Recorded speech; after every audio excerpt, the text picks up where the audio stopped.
Μετατρέποντας τις αναμνήσεις και τα βιώματά του από την καθημερινή ζωή μεγάλων πόλεων στην Ελλάδα και την Ευρώπη σε έργα τέχνης, ο γνωστός καλλιτέχνης Τάσος Νικάκης παρουσίασε με μεγάλη επιτυχία πριν λίγες μέρες την τελευταία του δουλειά με τίτλο «Αστικά τοπία» στο Art Club στη Θεσσαλονίκη.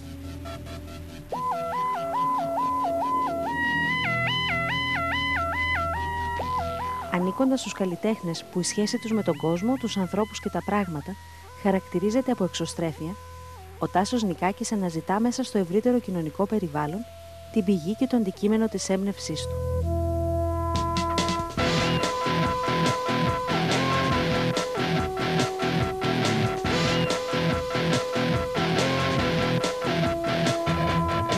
Οι περισσότερες επιρροές μου είναι από το Βερολίνο που έζησα αρκετά χρόνια, επίσης από το Λονδίνο, από το Παρίσι, από τη Ρώμη έχω ορισμένα στοιχεία και κανένα δυο στοιχεία από ορισμένες πόλεις του νότου της Ιταλίας.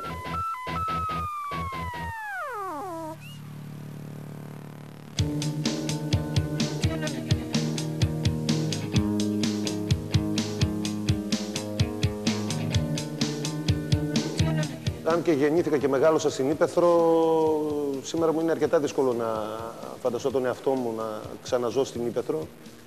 Γιατί πλέον με συγκινούν πάρα πολύ μεγάλες αστικές πόλεις και όσο μεγαλύτερη πόλη για μένα είναι τόσο καλύτερα.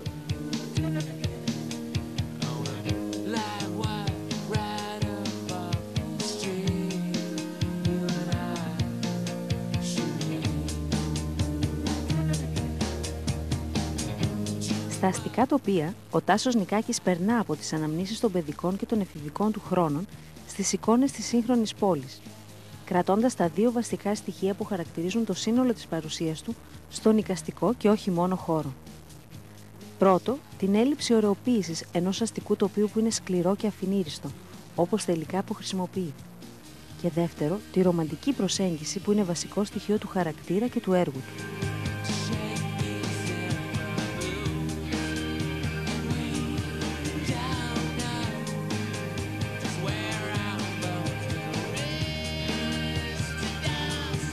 Στόρια κατεβασμένα σε κλειστά μαγαζιά, καλώδια της ΔΕΗ, ανελκυστήρες σε γιαπιά, γίνονται οι αφορμές για τρυφερά έργα που πίσω από τα μεταλλικά στοιχεία και τις σκουριασμένες επιφάνειες ανακλούν με τον τρόπο τους όλα τα διέξοδα της σύγχρονης ζωής.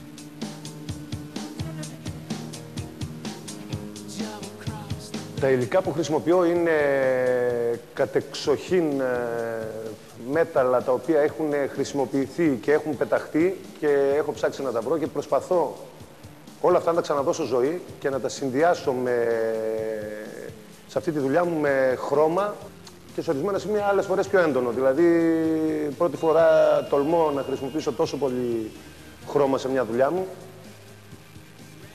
και μου άρεσε αυτό και στο μέλλον πιστεύω ότι θα πειραματιστώ και με άλλες τεχνικές και υλικά.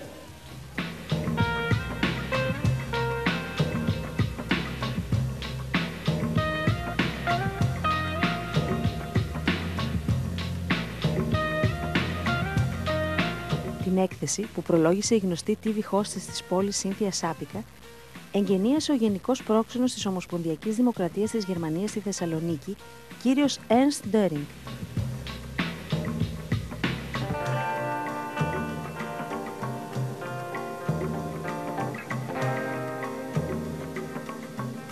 Πλήθος φιλότεχνων και φορέων της πόλης, άνθρωποι της τέχνης, του design, της αρχιτεκτονικής και της μόδας, αλλά και πάρα πολλοί φίλοι της εκπομπής Design, παρευρέθηκαν στα εγγένεια για να θαυμάσουν την καινούργια σειρά των έργων και να συγχαρούν τον καλλιτέχνη.